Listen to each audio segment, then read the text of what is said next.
Eu sou nascido e criado em São Paulo, Zona Norte, numa favela. Quando a gente cresceu, eu Isso lembro, influencia influencia também, bastante. muito. Influencia bastante, só Por mais que que o pai e a mãe dê duro, influencia muito sim, o sim, o ambiente, ambiente a influencia região. total. Você não tem como vencer o ambiente.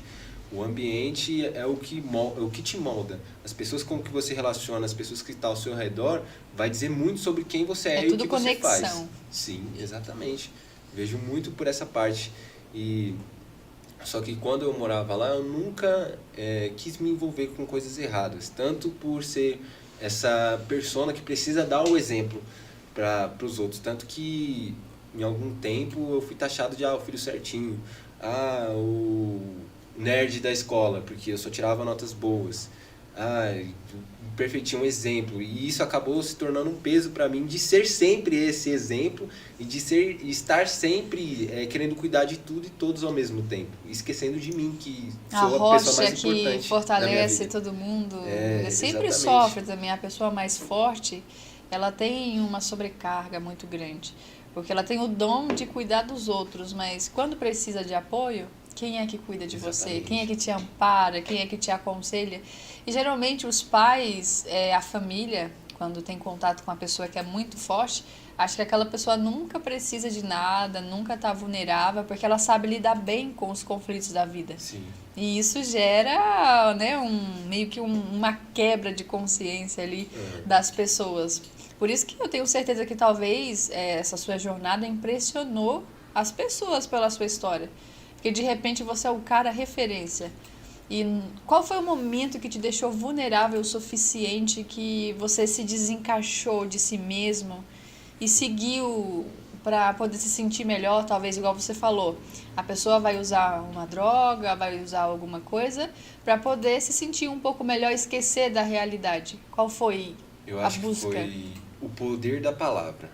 O poder da palavra. Foi quando eu profetizei na minha vida num momento de discussão com a minha mãe acalorada, quando eu tinha, sei lá, acho que uns 13 ou 14 anos de idade, que ela falou, né, no calor da emoção que eu não era um filho bom, eu era um filho ruim. E eu me questionei naquele momento, falei, putz, eu fiz tantas coisas, fiz de tudo, e eu respondi sem pensar, né? Naquela época. Hoje eu me arrependo disso, muitas pessoas É falam que que você se cobrava sim. muito. Muitas pessoas falam que não se arrependem de coisas, mas eu acho que essa não seria a frase certa. Seria que sim, eu me arrependo de algumas coisas, porém eu lido com elas de forma com que eu me sinto confortável. Isso é muito sábio. Aí nesse momento eu falei pra minha mãe, então, a partir de hoje você é um filho ruim. Então eu profetizei isso na minha vida, falei, dei essa palavra e comecei a ser um filho ruim. Comecei a sair sem avisar e fugir de casa. E nos meus 14 anos de idade foi a primeira vez que eu saí de casa. Eu tive uma discussão com meu pai e falei, vou embora. E fui embora, fui pra rua, fiquei alguns dias, não deu certo, voltei. Porque 14 anos de idade, como que uma criança vai se virar, né, na vida? E eu tive, nesse período, eu quis parecer ser uma pessoa que eu não era. Pra poder, como posso dizer, contradizer aquilo que a minha mãe estava falando ou provar algo, porque o jovem tem Ou muito você queria disso. experimentar para saber, será quem que eu Sim, sou? Eles estão me julgando de uma forma, mas eu preciso saber, né, qual é a minha identidade no mundo, experimentar o certo, o errado, eles querem que a eu seja fase dessa forma. rebeldia. Eles querem que eu seja dessa forma, mas é isso mesmo que eu quero? Eu comecei a pensar dessa forma, né? E muitas coisas que eu vi que eles tentavam impor para mim, eu me perguntava, eu comecei a ter essa mente questionadora porque algumas coisas que eles falavam para mim, eu via que não tinha sentido algum para minha idade. Às vezes para uma pessoa de uma idade mais baixa, de uns 7 8 anos, faria sentido, mas para mim na idade que eu estava já não fazia sentido. Isso parte também de um pouco da inexperiência que eles tinham também, de como lidar com o jovem. Hoje é muito difícil você lidar com um adolescente. É bem difícil você querer dizer para ele o que é errado, sendo que ele tem a mente dele e ele quer experimentar tudo, a todo tempo, e quando tem novidade ele quer ir e pronto, acabou. E foi nesse momento que eu comecei a experimentar coisas diferentes e ver que não era daquela forma com que eles tinham me falado. E ver, nossa, isso aqui é diferente, mas eles falaram isso, então por que é assim dessa forma? Eles não estão me contando a verdade? E eu comecei a ter esses questionamentos dentro de mim. E comecei a ter uma vida que eu não queria. Por quê? Porque eu fui ao extremo. todas as experiências que eu tive, eu fui ao extremo, porque eu queria saber de verdade. Eu nunca fui, tipo, por exemplo, como você sabe, eu cresci num berço evangélico, minha família inteira é cristã, e até os 13 anos de idade eu congreguei na igreja cristã e segui as práticas, só que depois de questionar todas as regras de casa, eu comecei a questionar a crença. Comecei, não, se isso daqui não é totalmente verdade, será que isso aqui também é? Porque essa pessoa acredita fielmente também na religião dela. E essa pessoa também acredita fielmente na religião dela. E as duas são distintas, são completamente opostas. E agora? Aí eu comecei a entrar nesse limbo.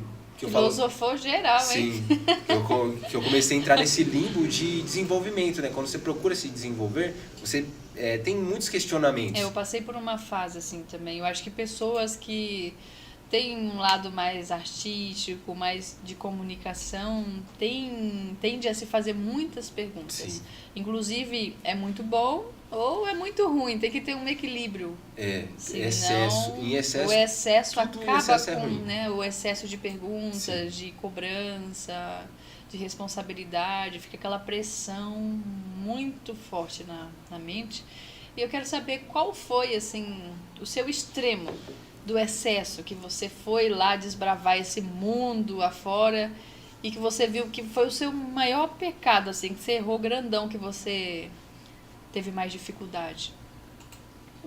Na verdade, o que eu considero que foi o ápice da minha queda foi essa profecia que eu fiz sobre a minha vida, que eu ia ser o pior filho que ela poderia ter, e realmente eu fui. E com 13 anos de idade foi quando eu conheci a maconha, né? Que muitas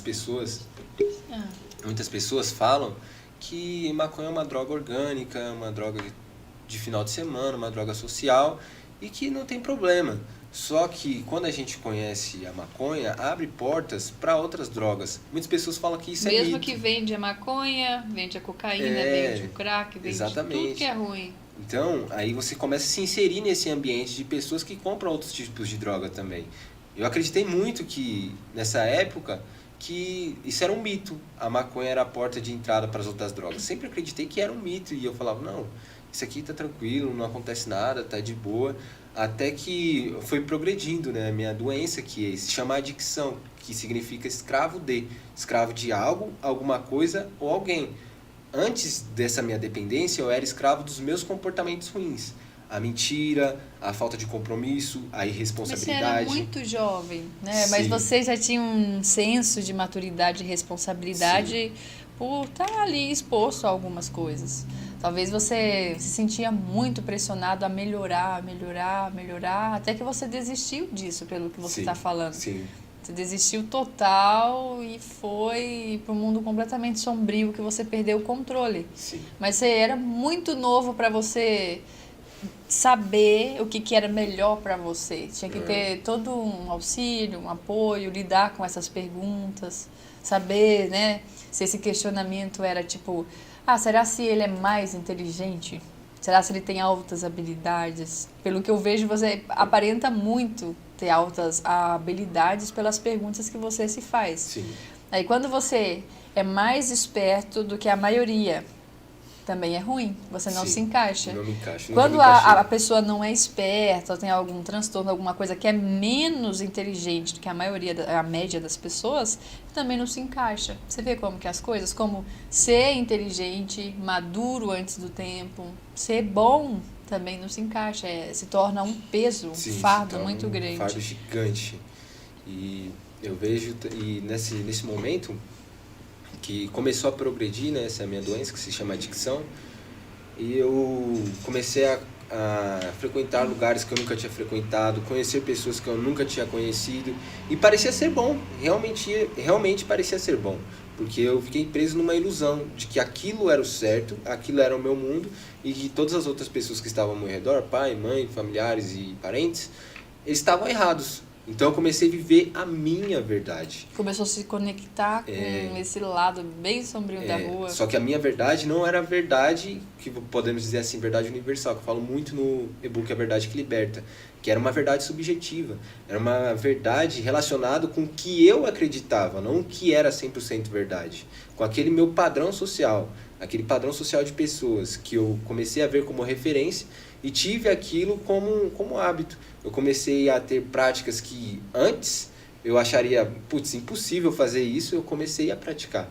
E aos 16 anos de idade eu conheci a cocaína e começou a progredir esse vício. Eu comecei a me envolver em mundo do crime, em coisas erradas, e até que findou que em 2000... É tudo que a rua oferece. Tudo que a rua oferece. Você Tudo meteu a cara oferece. e foi com tudo. E quis ir de vez, né? Porque eu tive muitos pontos na minha vida que eu me vi solitário, que eu me vi e pensei, putz, não tem ninguém aqui pra mim, não tem ninguém por mim. Mesmo tendo, só que eu não queria enxergar. E isso que acontece com muitos jovens. Eles têm pessoas que eles podem contar, eles têm pessoas que eles podem falar, só que às vezes o desconforto de falar de algo que seja sério levam eles a não querer falar com essas pessoas. Porque pode ser o pai, pode ser a ser o mãe, pai, pode ser o irmão. mãe. De repente, é um sentimento individual. Sim. Né? De você não se encaixar, ou de você não se sentir bem, de não se conectar, de estar com E isso é dúvidas. totalmente normal, né? Isso é totalmente normal. Principalmente para um jovem, uma Sim, criança com certeza. tem mesmo essas muitas perguntas. E avançando um pouco, aos meus 18 anos de idade eu conheci o crack, que é uma das drogas Nossa. degenerativas que acabam com a sociedade. A gente vê um exemplo muito grande disso, a Cracolândia, que é um problema desde a época de 2000. Eu queria trazer uma história da minha vida que foi em 2011. Eu fui para um terminal rodoviário que era no centro de São Paulo, perto da Praça da Sé, que eu e minha família ia fazer uma viagem e a gente ia para o interior do Maranhão. E chegando lá, a gente perdeu o ônibus e a gente teve que esperar num hotel. E esse hotel era bem no centro da Cracolândia. E eu vi todas aquelas pessoas indo para lá e para cá. Parecendo querendo... zumbis, parecendo sem zumbi. alma, Total completamente zumbi. vazios. Eu né? lembro que quando eu olhei pela janela assim, do quarto, eu via muitas pessoas remoendo, gritando, né? Parecia total inferno na Terra. Aí quando eu olhei pela janela, eu me lembro de uma pessoa cortando pulso para chupar o próprio sangue. Isso foi bem forte para mim. E eu disse, naquele dia eu disse para mim, eu nunca vou ser igual a essas pessoas. E eu lembro que da minha mãe fala, não olha, filho, não olha. E eu lembro desse momento, nossa, foi marcante para mim. E depois de um tempo, né, em 2000 se eu não me engano, 2020 ou 2021, eu me encontrei lá naquele meio, no meio da Cracolândia, fazendo uso de crack, rodeado de pessoas que eu nunca tinha conhecido. E eu vi aquele prédio, o mesmo prédio de que eu olhei pela janela e vi aquela pessoa cortando o pulso para chupar o próprio sangue, para sentir o gosto da substância, né?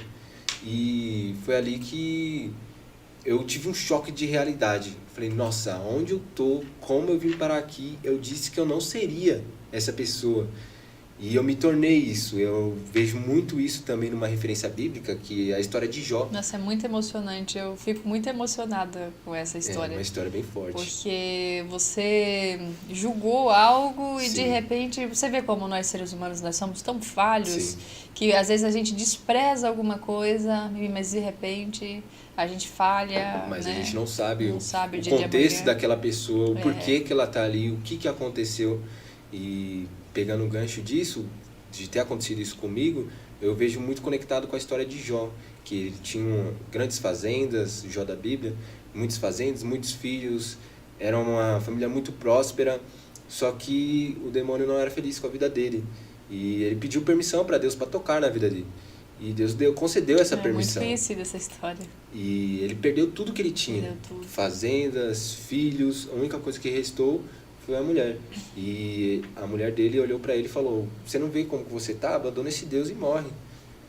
E ele fala, né? Deus me deu, Deus levou, louvado seja o nome do Senhor. E ele também fala que o que ele mais temia, o sobreveio. Foi o que realmente aconteceu comigo. O que eu mais temia na minha vida, aconteceu comigo.